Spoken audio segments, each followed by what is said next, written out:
നമസ്കാരം. Postpartum depression in men.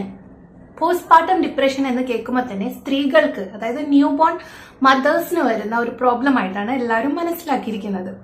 പക്ഷേ തീർച്ചയായിട്ടും അച്ഛന്മാർക്കും 10 അച്ഛന്മാർക്ക് പോസ്റ്റ്പാർട്ടം ഡിപ്രഷൻ കണ്ടുവരുന്നുണ്ട്.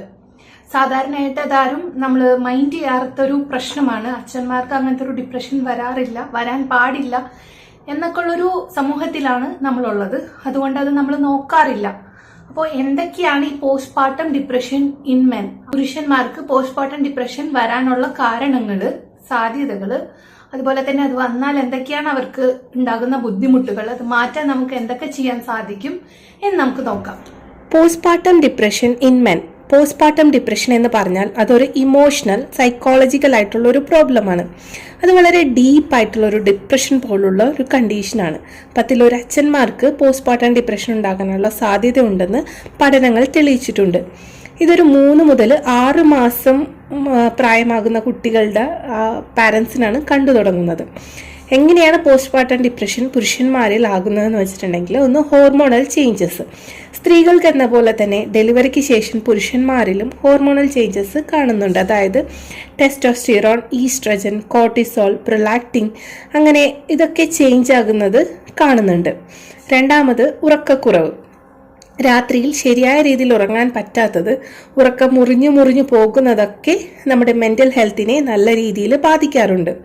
3 റിലേഷൻഷിപ്പ് ചേഞ്ചസ്. സ്ട്രെസ്. അതുപോലെ തന്നെ 2 പേര് മാത്രം ഉണ്ടായിരുന്ന ഒരു ജീവിതത്തിൽ നിന്ന് 3ാമതൊരാൾ കൂടെ വരുമ്പോൾ പാർട്ട്ണർക്ക് നമ്മളോടുള്ള ഇഷ്ടം കുറഞ്ഞോ എന്നുള്ളൊരു തോന്നൽ, അങ്ങനത്തെ ഒരു ടെൻഷൻ റിലേഷൻഷിപ്പിൽ കണ്ടുവരുന്നുണ്ട്. 4 ഫിനാൻഷ്യൽ പ്രഷർ. മെറ്റേണിറ്റി ലീവ് അമ്മയ്ക്ക് മാത്രം കിട്ടുന്ന ഒന്നായതുകൊണ്ട് അച്ഛന്മാർ തീർച്ചയായും ഓഫീസിൽ പോകേണ്ടി വരുന്നു. അവിടെ വർക്ക് പ്രഷർ, ഫിനാൻഷ്യൽ പ്രഷർ, ഇതൊക്കെ പോസ്റ്റ്പാർട്ടം ഡിപ്രഷൻ വരാനായിട്ടൊരു കാരണമായിട്ട് വരുന്നുണ്ട്. ഇനി എന്തൊക്കെയാണ് അതിൻ്റെ ലക്ഷണങ്ങളെന്ന് നോക്കാം. ദേഷ്യം, മൂഡ് സ്വിങ്സ്, ഫാമിലി ഫ്രണ്ട്സിൻ്റെ അടുത്ത് നിന്നും ഒഴിഞ്ഞു മാറാനായിട്ട് എപ്പോഴും നോക്കുക. ഒരിക്കൽ നമ്മൾ സന്തോഷത്തോടെ ചെയ്തിരുന്ന കാര്യങ്ങളൊക്കെ അതിൽ നിന്ന് നമുക്കൊരു സന്തോഷം ഇപ്പോൾ ലഭിക്കാതിരിക്കുക. ഉറക്കക്കുറവ്, പ്രതീക്ഷകളൊക്കെ നഷ്ടപ്പെടുക, നല്ലൊരു അച്ഛനല്ല എന്നൊരു തോന്നലുണ്ടാകുക, ശരീരം വേദന, തലവേദന, വയറുവേദന എന്നിവയൊക്കെ ഉണ്ടാകുക. അതുപോലെ തന്നെ ആൽക്കഹോൾ, ഡ്രഗ്സ്, ഇതിൻ്റെയൊക്കെ ഉപയോഗം കൂടുക. മറ്റൊന്ന് സ്വന്തമായോ അല്ലെങ്കിൽ ഭാര്യയെയോ അല്ലെങ്കിൽ വേറെ ആരെങ്കിലും ഉപദ്രവിക്കാനായിട്ട് ശ്രമിക്കുക. എന്നിവയൊക്കെയാണ് ഇതിൻ്റെ ലക്ഷണങ്ങളാണ്. എന്തൊക്കെ കൊണ്ടാണ് പുരുഷന്മാരിലെ പോസ്റ്റ്പാർട്ടം ഡിപ്രഷൻ ശ്രദ്ധിക്കാതെ പോകുന്നത്? പുരുഷന്മാർ സ്വതവേ ഒരു സോഷ്യൽ എക്സ്പെക്ടേഷൻ കാരണം അവരുടെ ഇമോഷൻസ് ഒക്കെ പുറത്ത് കാണിക്കുന്നത് കുറവാണ്. അതുപോലെ തന്നെ കുട്ടിയായതിനു ശേഷം ഇങ്ങനെയൊക്കെ ആകുന്നത് നോർമലാണ് എന്നൊരു തോന്നലും എല്ലാവരുടെയും ഇടയിലുണ്ട്. അതുപോലെ തന്നെ സമൂഹം അമ്മയുടെ മാനസികാരോഗ്യത്തെയാണ് കൂടുതൽ ശ്രദ്ധിക്കുന്നത്. ബോധപൂർവം അവർ അച്ഛൻ്റെ ആവശ്യങ്ങളെയാണ് നമ്മൾ ബോധപൂർവം മറക്കാറാണ് ചെയ്യുന്നത്.